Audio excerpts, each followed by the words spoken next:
Di Korea, tepatnya di jalanan kota Seoul, kini sudah dipenuhi oleh para hunter yang sedang berjaga. Terlihat seorang hunter rank B yang sepertinya baru reawakening menyusuri jalanan kota. Karena berjalan sambil melamun, dia tanpa sengaja menabrak seseorang yang berbadan sangat besar. Ternyata dia adalah salah satu monark yang ingin menghabisi Jinwoo. Sang hunter yang merasa ranknya lebih tinggi, dengan gegabah membentak dan menyuruh sang monark untuk segera minta maaf. Dan hanya dalam sekejap, sang hunter tiba-tiba lenyap dimakan olehnya dengan sekali caplok. Melihat ada orang yang baru saja dimakan hidup-hidup, para hunter jelas panik dong. Dalam kondisi kalang kabut, sang monark langsung menghempaskan mereka dengan energi sihirnya untuk memicu kekacauan yang lebih besar lagi. Setelah melempar satu unit mobil dan menggeprek seorang hunter yang apes, makhluk yang mengaku sebagai raja dari binatang buas Beast Monarch kemudian sesumbar. Perburuan baru saja dimulai. Gigi dan kukuku akan mencabik daging kalian yang lemah. Kalau berani coba, hentikan aku. Sementara itu di sebuah hutan terpencil, Hunter Cha yang sedang cuci muka di sungai, diajak oleh Jinwoo untuk pergi sarapan di sebuah hotel, yang jaraknya kira-kira 5 menitan saja. 5 menit versi Jinwoo pastilah berbeda dengan bayangan kita. Kemudian mereka pergi dengan menaiki kaisel kembali ke kota.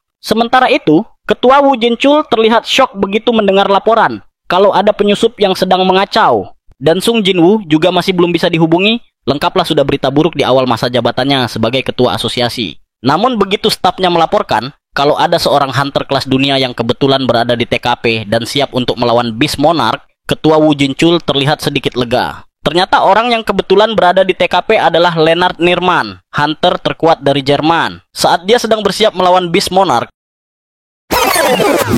"Minggir, kamu hanya akan mengganggu," ucap Thomas Andre. Sementara itu di hotel, tempat Jinwoo dan Hunter Cha sarapan, Ketua Woo Jinchul akhirnya bisa menghubunginya. Menurut informasi dari Ketua Jinchul, dia sempat terkejut karena dungeon break seharusnya baru terjadi beberapa hari lagi. Kini malah muncul seekor makhluk buas dan membantai para hunter yang sedang bersiap untuk menghadapi dungeon break.